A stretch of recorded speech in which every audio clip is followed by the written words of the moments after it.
જય સ્વામિનારાયણ વિદ્યાર્થી મિત્રો, શ્રી સ્વામિનારાયણ ગુરુકુલ રાજકોટ સંસ્થાન દ્વારા આયોજિત SGIAS ઓનલાઈન ગુરુકુલમાં હું ઋષિ જોશી આપ સર્વેનું હાર્દિક સ્વાગત કરું છું. વિદ્યાર્થી મિત્રો, કોઈપણ શુભ કાર્યની શરૂઆત જો પ્રભુ સ્મરણથી કરીએ તો ચોક્કસ એ કાર્યમાં આપણને સફળતા પ્રાપ્ત થાય છે. તો આપણે પણ શિક્ષણ કાર્યની શરૂઆત પ્રભુ સ્મરણથી કરીશું. તો બોલો સહજાનંદ સ્વામી મહારાજની જય. વિદ્યાર્થી મિત્રો, શિક્ષણ કાર્યની શરૂઆત કરીએ તે પહેલાં થોડીક વાત કરવા માગું છું. તમે એક આ ઉક્તિ સાંભળી હશે ગુજરાતીમાં કે કરતા ઝાડ કરોડિયો ભોય પડી પછડાય વણ તૂટે તાતણે ઝાડુ કરતો જાય. એનો અર્થ એવો થાય છે કે એક નાનકડો જીવ આપણે જંતુ કહીએ કરોડિયો, એનું જ્યારે ઝાડુ બનાવતો હોય છે ત્યારે હજારો વખત નીચે પડે છે, પરંતુ હાર માનતો નથી અને અંતે પોતાનું ઝાડુ બનાવીને રહે છે. તો આપણે તો મનુષ્ય છે, ભગવાને આપણી અંદર કેટલી બધી શક્તિઓ આપી છે, આવી મેઘાવી અને પ્રભાવી બુદ્ધિ આપી છે ભગવાને. તો આપણે તેનો ઉપયોગ કરીએ. અને આપણે વિદ્યાર્થી છે, વિદ્યાર્થી તરીકે આપણે હમણાં પૂરતું ધ્યાન માત્ર આપણા વિષય વસ્તુ ટોપિકને સમજવામાં આપીએ તો હું ગેરંટી આપું છું કે આવનાર 20 થી 25 મિનિટની અંદર આ ટોપિકમાં આવનાર દરેક પ્રશ્નનો તમે સહેલાઈથી ઉત્તર પ્રાપ્ત કરી શકશો. બસ માત્ર તમારે પૂરતું ધ્યાન આપવાની જરૂર છે. તો ચાલો વિદ્યાર્થી મિત્રો, શરૂઆત કરીએ આપણા ભૂગોળીય સફરની. ધોરણ 10 વિષય સામાજિક વિજ્ઞાન, પ્રકરણ 8 કુદરતી સંસાધનો. પાર્ટ 1 ની અંદર આપણે જોયું કે સંસાધન એટલે શું, સંસાધનના પ્રકાર, સંસાધનના ઉપયોગ અને સંસાધનનું આયોજન અને સંરક્ષણ.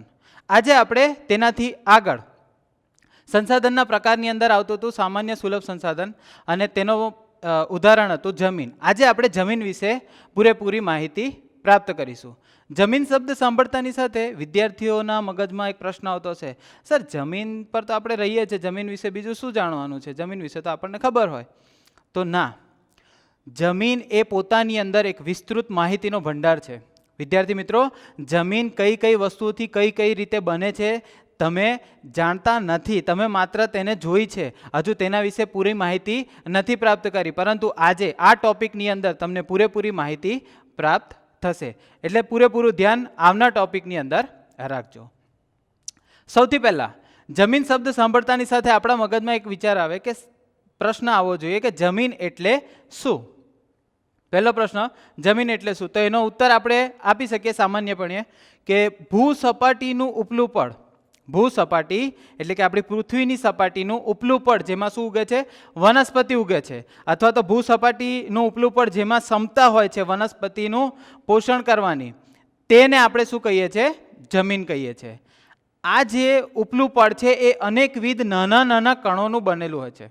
અનેકવિધ નાના નાના કણોનું બનેલું એક પાતળું પડ છે અને તેની અંદર આ અનેકવિધ નાના કણોની સાથે ખનિજો, ભેજ, હ્યુમસ, સેન્દ્રિય તત્વો તથા હવા ભળેલા હોય છે. અને આ બધાના કુદરતી મિશ્રણને આપણે જમીન કહીએ છીએ. કુદરતી એટલા માટે કે તમે ને હું તો કંઈક જમીન બનાવવા જતા નથી, કુદરતી રીતે થાય છે.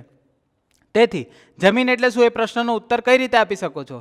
તો કે ભૂસપાટીનું ઉપલું પડ જ્યાં વનસ્પતિ ઉગે છે તે અનેકવિધ નાના કણોનું બનેલું પાતળું પડ છે અને જેની અંદર ખનિજો, ભેજ, હ્યુમસ, સેન્દ્રિય તત્વો તથા હવા રહેલી છે. આ કુદરતી રીતે બનેલા પડને આપણે શું કહીએ છીએ, જમીન કહીએ છીએ. હવે આ જમીનોનું નિર્માણ કઈ રીતે થાય છે? બીજો પ્રશ્ન આવ્યો, જમીનનું નિર્માણ કઈ રીતે થાય છે? તો જમીનનું નિર્માણ મૂળ ખડકના ખવાણ અને ધોવાણથી. હવે અહીંયા વિદ્યાર્થી મિત્રો તમે જોઈ શકો છો, મેં અંડરલાઈન કરી છે ખવાણ અને ધોવાણથી નીચે. આપણા પાઠ્યપુસ્તકની અંદર વૈકલ્પિક પ્રશ્નોની અંદર એક ખાલી જગ્યા છે કે જમીનનું નિર્માણ મૂળ ખડકના ખાલી જગ્યા થવાથી મળતા પદાર્થોથી થાય છે. તો ખવાણ અને ધોવાણ, ખવાણ અને ધોવાણનો અર્થ શું થાય છે? મોટા મોટા ખડકો, માતૃ ખડકો હોય તેના પર અનેક જાતની પ્રક્રિયાઓ, દબાણ થવાથી એ નાના નાના કણોમાં પરિવર્તિત થાય છે અને તેના આ દરેક વસ્તુઓ સાથે ભેગા થવાથી, ખનિજો, ભેજ, હ્યુમસ વગેરે સાથે ભેગા થવાથી શાનું નિર્માણ થાય છે? જમીનનું નિર્માણ થાય છે. તો આ ખડકોના ખવણ અને ધોવાણથી મળતા પદાર્થો અને તેમાં શું ભળે છે? તો તેમાં જૈવિક અવશેષો, ભેજ અને હવા ભળે છે અને આ ભળવાથી શું બને છે? જમીન બને છે, જમીનનું નિર્માણ થાય છે. તો તમે જમીનનું નિર્માણ કઈ રીતે થાય છે? તો જમીનનું નિર્માણ મૂળ ખડકોના ખવાણ અને ધોવાણથી મળતા પદાર્થોમાં જેમાં જૈવિક અવશેષો, ભેજ અને હવા ભળેલી હોય છે અને આ બધાના મિશ્રણને શું કહેવાય છે? જમીન કહેવાય છે. ત્યારબાદ વિદ્યાર્થી મિત્રો જમીન ઉપર આબોહવાની ગાઢ અસર થયેલી જોવા મળે છે. વિપરીત આબોહવાની અંદર વિપરીત પ્રકારની જમીન જોવા મળે છે. અલગ અલગ આબોહવા હોય તો અલગ અલગ પ્રકારની જમીન આપણને જોવા મળે છે. એટલા માટે આબોહવાની પણ જમીન પર ભારે અસર થયેલી જોવા મળે છે. હવે આ જમીનના પ્રકાર કઈ બાબતોને ધ્યાનમાં રાખીને પાડવામાં આવે છે? એક પ્રશ્ન પૂછાય કે જમીનના પ્રકારો કઈ બાબતોને ધ્યાનમાં રાખીને પાડવામાં આવે છે? તો જમીનના પ્રકાર રંગ, આબોહવા, માતૃખડકો, કણ રચના અને ફળદ્રુપતાને ધ્યાનમાં રાખીને પાડવામાં આવે છે. તો અહીંયા વિદ્યાર્થી મિત્રો આપણે 3 પ્રશ્નો જોયા. જમીન એટલે શું, જમીનનું નિર્માણ કઈ રીતે થાય છે અને જમીનના પ્રકાર કઈ રીતે પાડવામાં આવે છે.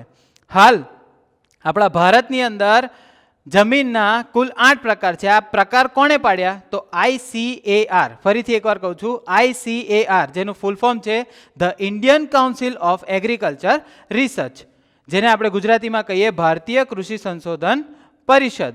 તેને કુલ કેટલા પ્રકાર આપ્યા છે? 8 પ્રકાર આપ્યા છે. હવે આ 8 પ્રકારો સહેલાઈથી યાદ રાખવા માટે એક સરસ મજાનો એક જાદુઈ કોડ છે. વિદ્યાર્થી મિત્રો, 8 પ્રકાર તમે સહેલાઈથી સરળતાથી યાદ રાખી શકો છો એ માટે એક નાનકડો કોડ છે. એ છે કારા કારા લેપનો જાદુ. હવે અમુક વિદ્યાર્થીઓને થશે, સર આ શું કારા કારા લેપનો જાદુ, આ શું છે? તો આ તમે યાદ રાખો, એક વાક્ય છે. લેપ શબ્દ એ આપણા પ્રાચીન સમય સાથે થોડો સંકળાયેલો છે કે પહેલાંના સમયમાં એટલી દવા ગોળીઓ નથી, આપણને કંઈ વાગે કરે તો ઘરે લેપ લગાવી દે તો આપણી તકલીફનો હલ થઈ જાય. અહીંયા આપણે એક તકલીફ છે કે આપણે 8 પ્રકાર યાદ રાખવાના છે અને એ 8 પ્રકાર યાદ રાખવા માટે કયો લેપ લગાડવાનો છે? કારો કારો. અને એ કેવો છે? જાદુઈ. તો જોઈએ કઈ રીતે 8 પ્રકાર, જમીનના 8 પ્રકાર આ કોટમાં સમાયેલા છે. તો કારા કારા લેપનો જાદુ, એમાં પહેલો કા એટલે કાપની જમીન, કા એટલે કાપની જમીન. બીજો રા એટલે રાતી અથવા લાલ જમીન. આમ કા એટલે કાપની જમીન, રા એટલે રાતી અથવા લાલ જમીન. ફરીથી કારા, તો એમાં કા એટલે કાળી જમીન અને રા એટલે રણ પ્રકારની જમીન. આમ તમારા 4 પ્રકારો થઈ ગયા. કા એટલે કાપની જમીન, રા એટલે રાતી જમીન, કા એટલે કાળી જમીન અને રા એટલે રણ પ્રકારની જમીન. હવે આવે છે લેપ. લે એટલે લેટેરાઇટ જમીન, પ એટલે પર્વતીય જમીન. લે એટલે લેટેરાઇટ જમીન અને પ એટલે પર્વતીય જમીન. નો સાયલેન્ટ છે, નો થી કોઈ જમીનનો પ્રકાર થતો નથી, તેથી તેના પર એક ગોલ રાઉન્ડ કરેલું છે. ત્યારબાદ આવે છે જાદુ. તો જા એટલે કે જંગલીય પ્રકારની જમીન અને દુ એટલે કે દલદલ કે પીટ પ્રકારની જમીન. આમ 8 પ્રકારો માત્ર એક લાઈન યાદ રાખવાથી, એક કોટ યાદ રાખવાથી, નાનકડા કોટ પરથી તમે યાદ રાખી શકો છો. એ કોટનું નામ શું છે? કારા કારા લેપનો જાદુ. હવે વિદ્યાર્થી મિત્રો, આ જમીનના દરેક પ્રકારો વિશેની પૂરી વિગતપૂર્ણ માહિતી આપણે પ્રાપ્ત કરીએ. તો વિદ્યાર્થી મિત્રો, કારા કારા લેપનો જાદુ, તેની અંદર કા એટલે કાપની જમીન, આપણા જમીનનો પહેલો પ્રકાર. વિદ્યાર્થી મિત્રો, ભારતની ભૂમિનું જે કુલ ક્ષેત્રફળ છે તેમાંથી 43% ક્ષેત્રફળની અંદર કાપની જમીન આવેલી છે. હવે કાપની જમીન ક્યાંથી ક્યાં સુધી આવેલી છે એ પ્રશ્ન પહેલો થાય. પહેલો પ્રશ્ન એ કે કેટલા ટકા ક્ષેત્રફળમાં કાપની જમીન આવેલી છે? 43% ક્ષેત્રફળ. ત્યારબાદ બીજો પ્રશ્ન કે કાપની જમીન ક્યાંથી ક્યાં સુધી આવેલી છે? તો પૂર્વમાં બ્રહ્મપુત્ર ખીણથી પશ્ચિમમાં સતલુજ નદી સુધી ઉત્તર ભારતનું મેદાન અને દક્ષિણ ભારતમાં નર્મદા, તાપી. ત્યારબાદ મેં છગડિયા કૌંસ જેવો નિશાની કરી છે. ત્યારબાદ જે નદીઓના નામ આવે એ અલગથી બી યાદ રાખવાના છે. મહાનદી, ગોદાવરી, કૃષ્ણા અને કાવેરી. વિદ્યાર્થી મિત્રો, મહાનદી, ગોદાવરી, કૃષ્ણા અને કાવેરી ખીણ પ્રદેશ અને મુક્ત ત્રિકોણ પ્રદેશ, જ્યારે નર્મદા, તાપી, મહાનદી, ગોદાવરી, કૃષ્ણા અને કાવેરીના ખીણ પ્રદેશની અંદર કાપની જમીન જોવા મળે છે. પ્રશ્ન પૂછાય, કઈ કઈ નદીઓના ખીણ પ્રદેશની અંદર કાપની જમીન જોવા મળે છે? તો એમાં નર્મદા, તાપી, મહાનદી, ગોદાવરી, કૃષ્ણા અને કાવેરી. પરંતુ જો એવું પૂછાય કે કઈ નદીઓના મુક્ત ત્રિકોણ પ્રદેશની અંદર કાપની જમીન જોવા મળે છે, તો એમાં લખવાનું મહાનદી, ગોદાવરી, કૃષ્ણા અને કાવેરી. ત્યારબાદ આ કાપની જમીનનું નિર્માણ કઈ રીતે થાય છે? તો નદીઓ પોતાની સાથે જે નિક્ષેપિત કાપ લઈ આવે છે તેના એકત્ર ભેગું થવાથી આ કાપની જમીનનું નિર્માણ થાય છે. હવે આ કાપની જમીનની અંદર કોનું પ્રમાણ વધારે છે? તો કાપના જમીનની અંદર પોટાશ, ફોસ્ફરિક એસિડ, ચૂનાનું પ્રમાણ ખૂબ જ વધારે હોય છે. અહીંયા પ્રશ્ન પૂછાય કે કાપના જમીનની અંદર કયા ખનિજ તત્વોનું પ્રમાણ વધારે જોવા મળે છે? તો પોટાશ, ફોસ્ફરિક એસિડ અને ચૂનાનું પ્રમાણ વધારે જોવા મળે છે. હવે બીજો પ્રશ્ન એવો પૂછાય કે આમાં કોની માત્રા ઓછી હોય છે? તો આમાં નાઇટ્રોજન અને હ્યુમસની માત્રા ઓછી હોય છે. વિદ્યાર્થી મિત્રો, આપણે વિજ્ઞાન વિષયમાં ભણ્યા છે કે સિમ્બિકુળની વનસ્પતિની મૂળ ગંઠિકાઓની અંદર રાઇઝોબિયમ નામના બેક્ટેરિયા સ્થાપિત થાય છે, જે જમીનમાં નાઇટ્રોજનનું મૂળ ગંઠિકામાં રાઇઝોબિયમ નામના બેક્ટેરિયા જે નાઇટ્રોજનનું સ્થાપન કરે છે વનસ્પતિમાં, જમીનમાં નાઇટ્રોજનનું પ્રમાણ વધારે છે. તો અહીંયા નાઇટ્રોજનનું પ્રમાણ જમીનમાં ઓછું હોય છે, તે કારણે આ જમીનમાં કેવા પાકો લેવા જોઈએ? તો કે કઠોળ વર્ગના. કઠોળ વર્ગના પાકો લેવાથી શું થાય છે? આ જમીનમાં નાઇટ્રોજનના પ્રમાણમાં શું થાય છે? વધારો થાય છે. તો પ્રશ્ન એવો પૂછાય કે કાપની જમીનમાં નાઇટ્રોજનનું પ્રમાણ ઓછું છે અને એ આપણે વધારવું હોય તો આપણે શું કરી શકીએ? અથવા તો કાપની જમીનમાં નાઇટ્રોજનનું પ્રમાણ વધારવા તમે શું કરી શકો છો? તો આપણે કઠોળ વર્ગની વનસ્પતિ કાપની જમીનમાં ઉગાડી તેના પાક લઈ નાઇટ્રોજનનું પ્રમાણ વધારી શકીએ છે. તે ઉપરાંત વિદ્યાર્થી મિત્રો, કાપની જમીનની અંદર તમે ઘઉં, ચોખા, શણ, કપાસ, મકાઈ વગેરે જેવા પાક પણ લઈ શકો છો. અહીંયા તમે સ્ક્રીન પર એક નકશો જોશો અને સાથે તમે કાપની જમીનનો એક ફોટો જોશો. નકશાની અંદર તમને જે યલો કલરનો ભાગ દેખાય છે, તે યલો કલરનો ભાગ તમે જોઈ શકો છો. જે આપણે જોયું કે પૂર્વમાં બ્રહ્મપુત્રાની ખીણથી લઈ પશ્ચિમમાં સતલુજ નદી સુધીનો જે આખો પટ્ટો દેખાય છે, ઉત્તર ભારતનું મેદાન, એ શું છે? કાપની જમીન દર્શાવે છે નકશામાં. ત્યારબાદ વિદ્યાર્થી મિત્રો, તમને એવો પ્રશ્ન પૂછાય, આમાંથી તમારે નાના નાના સ્ટેટમેન્ટ બનાવવાના છે. આ એક મુખ્ય મુદ્દો છે, કાપની જમીન. એક પ્રશ્ન એવો પૂછાઈ શકાય, મોટો પ્રશ્ન પૂછાય કે કાપની જમીન વિશે માહિતી આપો, પરંતુ એની અંદર આવતા નાના નાના પેટા પ્રશ્નો તમારે ખાસ યાદ રાખવાના છે. જેવી રીતે કેટલા ટકા? 43% ક્ષેત્રફળમાં. ત્યારબાદ ક્યાંથી ક્યાં સુધી? તો કે પૂર્વમાં બ્રહ્મપુત્રથી પશ્ચિમમાં સતલુજ નદી સુધી, ઉત્તર ભારતનું મેદાન અને દક્ષિણ ભારતમાં નદીઓના નામ છે તે. ત્યારબાદ તેમાં કઈ વસ્તુ વધારે છે, કઈ વસ્તુનું ઓછી છે, કઈ વસ્તુનું પ્રમાણ ઘટતું છે, તેને કઈ રીતે વધારી શકાય. આમ આપણે જે પ્રશ્નો જોયા એ બધા ભેગા કરીએ તો આપણે એક મોટા પ્રશ્નનો ઉત્તર કાપની જમીન વિશે માહિતી આપો આપણને સહેલાઈથી મળી રહે છે. ત્યારબાદ વિદ્યાર્થી મિત્રો, આપણા કારા કારા લેપના જાદુ એની અંદર બીજો પ્રકાર રા એટલે રાતી જમીન. રાતી જમીન અથવા લાલ જમીન, જેને રેડ સોઇલ તરીકે પણ ઓળખવામાં આવે છે. જેમ કાપની જમીન 43% ક્ષેત્રફળ ધરાવે છે ભારતના કુલ ક્ષેત્રફળમાંથી, તેવી રીતે આ 19% ક્ષેત્રફળ ધરાવે છે. પ્રશ્ન પૂછાય કે રાતી અથવા લાલ જમીન કેટલા ટકા ક્ષેત્રફળમાં વિકસેલી છે અથવા તો આવેલી છે? તો 19% ક્ષેત્રફળની અંદર આવેલી છે. દક્ષિણના દ્વીપકલ્પમાં તમિલનાડુથી માંડી ઉત્તરમાં બુંદેલખંડ સુધી અને પૂર્વમાં રાજમહેલની ટેકરીઓથી પશ્ચિમમાં કચ્છ સુધી આ જમીન વિસ્તરાયેલી આપણને જોવા મળે છે. તમે નકશામાં જોશો વિદ્યાર્થી મિત્રો, તો અહીંયા તમને રાતી જમીન ઓરેન્જ કલરમાં જોવા મળશે. ક્યાંથી ક્યાં સુધી વિસ્તરાયેલી છે? દક્ષિણના દ્વીપકલ્પમાં જોઈ શકો છો, તમિલનાડુથી માંડીને ઉત્તરના બુંદેલખંડ સુધી તમે એને જોઈ શકો છો. હવે આની અંદર આનો લાલ રંગ શાના આભારી છે? કયા કારણસર આ રાતી જમીન લાલ જમીનનો રંગ લાલ બન્યો છે? તો તેમાં રહેલા ફેરિક ઓક્સાઇડ. વિદ્યાર્થી મિત્રો, મોસ્ટ આઈએમપી પ્રશ્ન યાદ રાખજો, 1 માર્કમાં પૂછાઈ શકાય કે ફેરિક ઓક્સાઇડની હાજરીના કારણે રાતી અથવા લાલ જમીનનો કલર લાલ બને છે. પરંતુ વિદ્યાર્થી મિત્રો, આની અંદર બીજી એક વસ્તુ છે કે આપણે આ જમીનને જેમ જેમ ઊંડાણમાં ખોદતા જઈશું તેમ તેમ નીચે જતા આ જમીનમાં પીળો રંગ જોવા મળે છે. તો આને એક પ્રશ્ન એવો બને કે આનો લાલ રંગ શાના આભારી છે? તો ફેરિક ઓક્સાઇડને આભારી છે. ત્યારબાદ વિદ્યાર્થી મિત્રો, આ જમીનમાં કઈ વસ્તુ મળી આવતી નથી?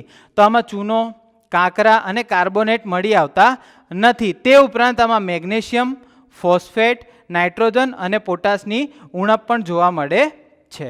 પ્રશ્ન પૂછાય, કોની ઉણપ જોવા મળે છે અથવા તો કયા ખનિજ તત્વો મળી આવતા નથી? તો ચૂનો, કાંકરા, કાર્બોનેટ મળી આવતા નથી અને મેગ્નેશિયમ, ફોસ્ફેટ, નાઇટ્રોજન અને પોટાશની ઉણપ જોવા મળે છે.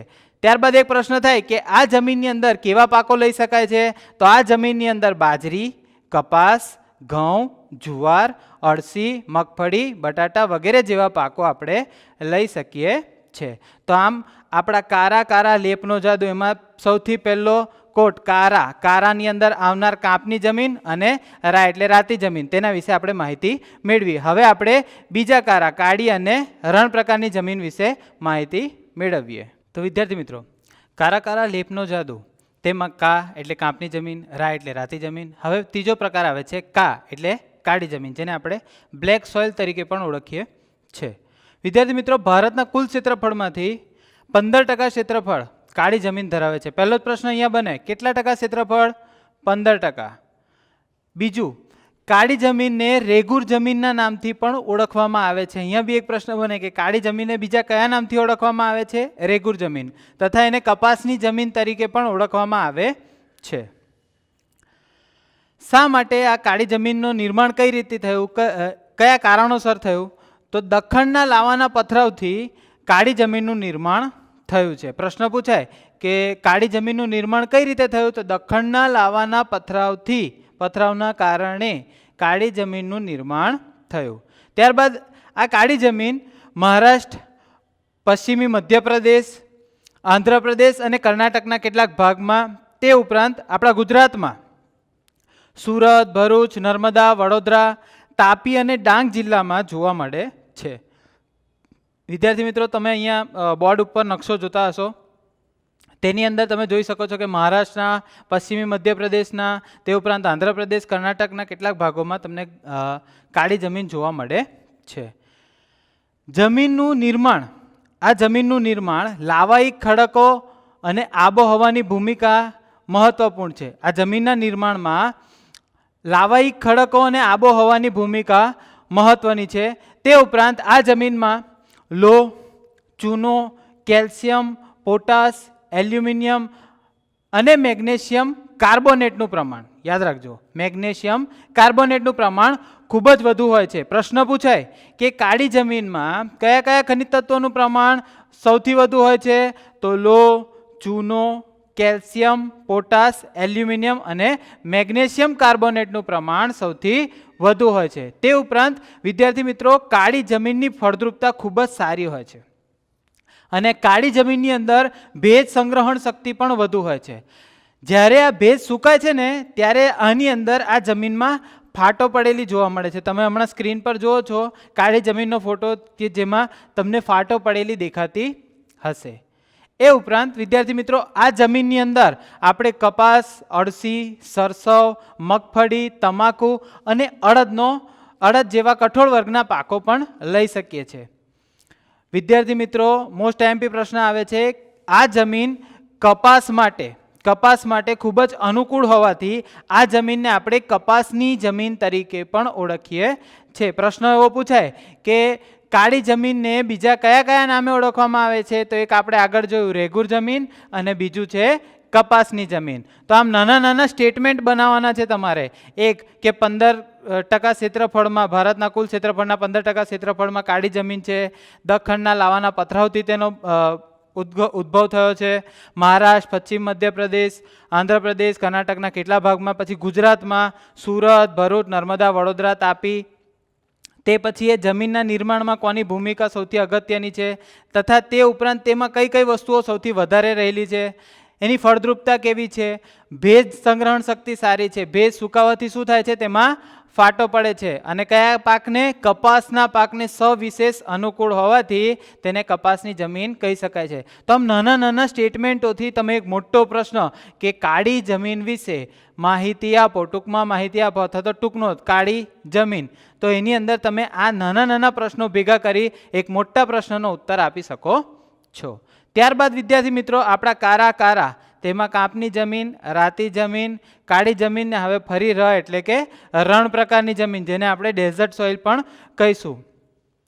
આ જમીન સૂકી અને અર્ધસૂકી આબોહવાવાળી પરિસ્થિતિમાં જોવા મળે છે. રણ પ્રકારની એટલે રેતી તમે જોઈ હશે, રેતીવાળી જમીન, રેતાળ અને ઓછી ફળદ્રુપ હોય છે. અહીંયા તમે જોયું હશે કે રણમાં વધારે વૃક્ષો, વનસ્પતિઓ હોતી નથી, કારણ કે ઓછી ફળદ્રુપ હોય છે. વનસ્પતિ ઉગી શકતી નથી, સહેલાઈથી ઉગી શકતી નથી. આપણે એમાં પાક લઈ શકીએ, પણ વધુ પડતી સિંચાઈની મદદથી આપણે પાક લઈ શકીએ છીએ. ગુજરાતમાં ક્યાં ક્યાં જમીન જોવા મળે છે? તો ગુજરાતમાં કચ્છ, ઉત્તર ગુજરાત અને સૌરાષ્ટ્રના કેટલાક વિસ્તારોમાં રણ પ્રકારની જમીન આપણને જોવા મળે છે. અને આ જમીનની અંદર જો આપણે પાક લેવો હોય તો વધુ પડતી સિંચાઈની મદદથી સુવિધાથી આપણે બાજરી અને જુવાર જેવા પાકો રણ પ્રકારની જમીનમાંથી પ્રાપ્ત કરી શકીએ છીએ. તો આમ કારાની અંદર ચારે જમીનના પ્રકાર આપણે જોયા. હવે આપણે લેપમાં લેટેરાઇટ અને પર્વતીય જમીન વિશે માહિતી મેળવીએ. ત્યારબાદ વિદ્યાર્થી મિત્રો આપણો પાંચમો પ્રકાર જમીનનો કારા લેપનો જાદુ. એમાં લે એટલે લેટેરાઇટ જમીન, જેને આપણે પડખાઉ જમીનના નામથી પણ ઓળખીએ છીએ. પહેલો જ પ્રશ્ન અહીંયા થાય કે લેટેરાઇટ જમીનને બીજા કયા નામે ઓળખવામાં આવે છે? પડખાઉ જમીન. હવે આ લેટેરાઇટ નામ ક્યાંથી આવ્યું? તો લેટિન ભાષાના શબ્દ લેટર ઉપરથી, જેનો અર્થ થાય છે ઈંટ, આ નામ ઉતરી આવ્યું છે. ઈંટની જેમ આ જમીનનો રંગ બી કેવો છે? લાલ રંગ છે. આ જમીનનો લાલ રંગ કોના કારણે છે એવો પૂછાય. કોના કારણે આનો લેટેરાઇટ જમીન લાલ રંગની હોય છે? તો લો ઓક્સાઇડની હાજરીના કારણે લેટેરાઇટ જમીનનો રંગ લાલ રંગનો હોય છે.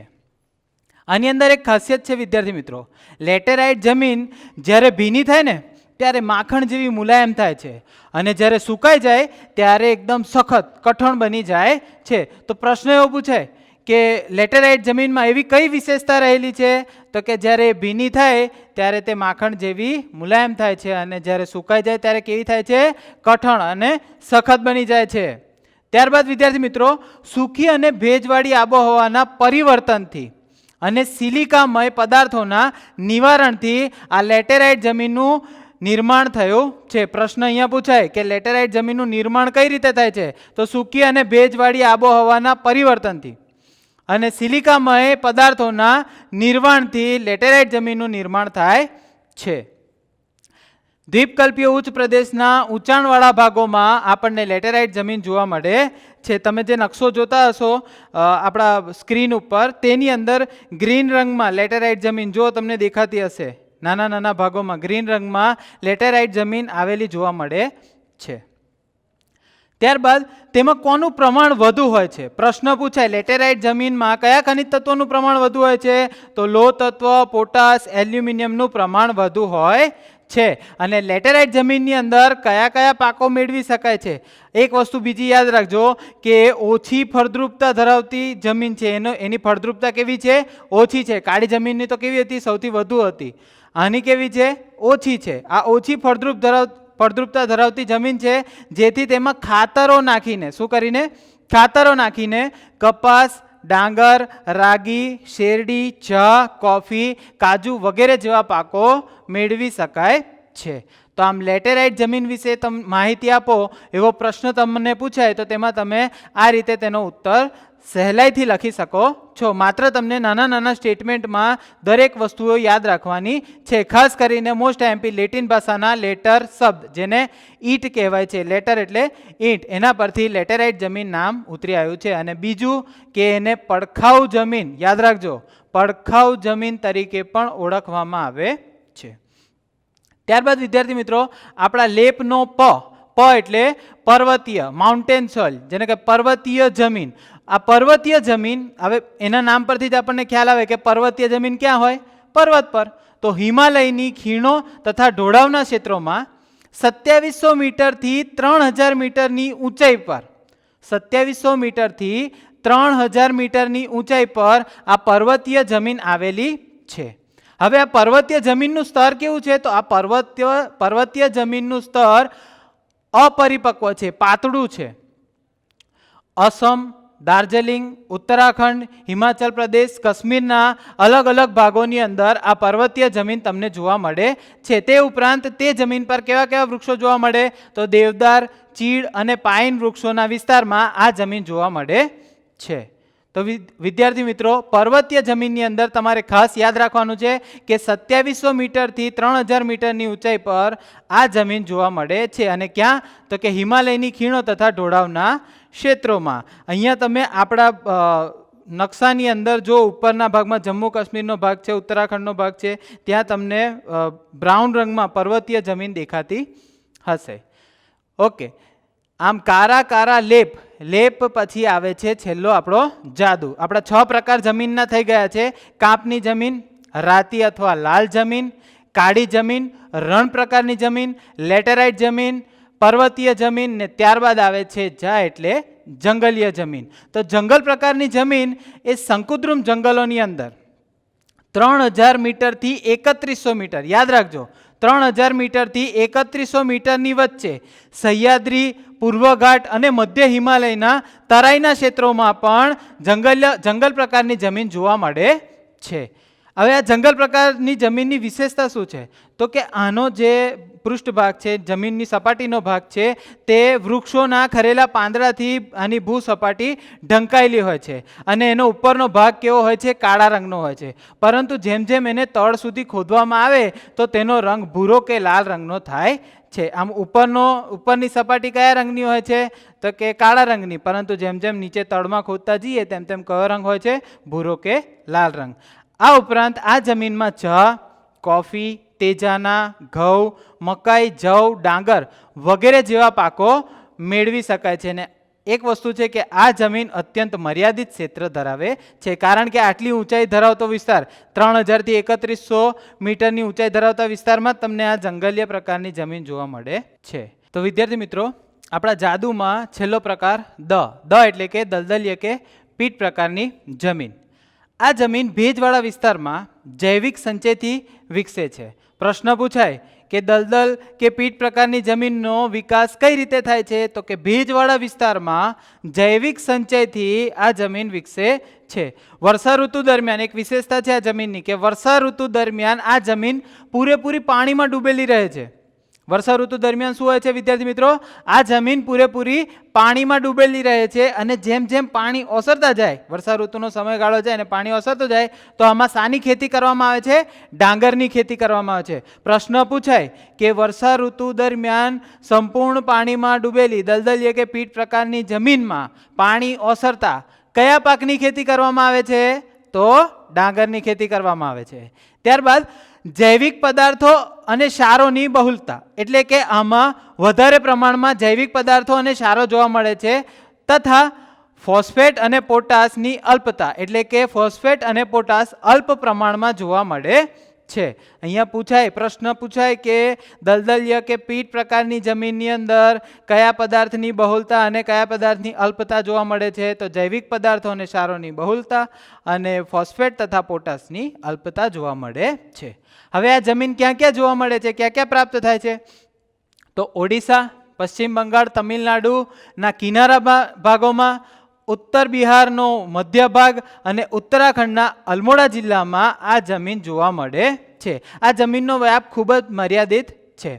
આમ વિદ્યાર્થી મિત્રો, આપણે કારા કારા લેપનો જાદુ, આના પરથી 8 જમીનના પ્રકાર સહેલાઈથી યાદ રાખી શકીએ છીએ. માત્ર આ કોટ સહેલાઈથી યાદ રાખો, કોટને એક વખત તમે યાદ કરો, એની સાથે આ જમીનના પ્રકારોને જોઈન્ટ કરી દો. કા એટલે કાપની જમીન, રા એટલે રાતી જમીન કે લાલ જમીન તરીકે પણ ઓળખી શકાય. કા એટલે કાળી અથવા રેગુર અથવા કપાસની જમીન. ત્યારબાદ ર એટલે રણ પ્રકારની જમીન. લ એટલે લેટેરાઇટ કે પડખાઉ જમીન. પ એટલે પર્વતીય જમીન. જા એટલે જંગલ પ્રકારની જમીન ને દ એટલે છેલ્લી આપણી દલદલ કે પીટ પ્રકારની જમીન. આમ આ કોટ ઉપરથી તમે આ 8 પ્રકાર સહેલાઈથી યાદ રાખી શકો છો. આશા રાખું છું મારો વિડીયો તમને પસંદ આવ્યો હશે. જય સ્વામિનારાયણ.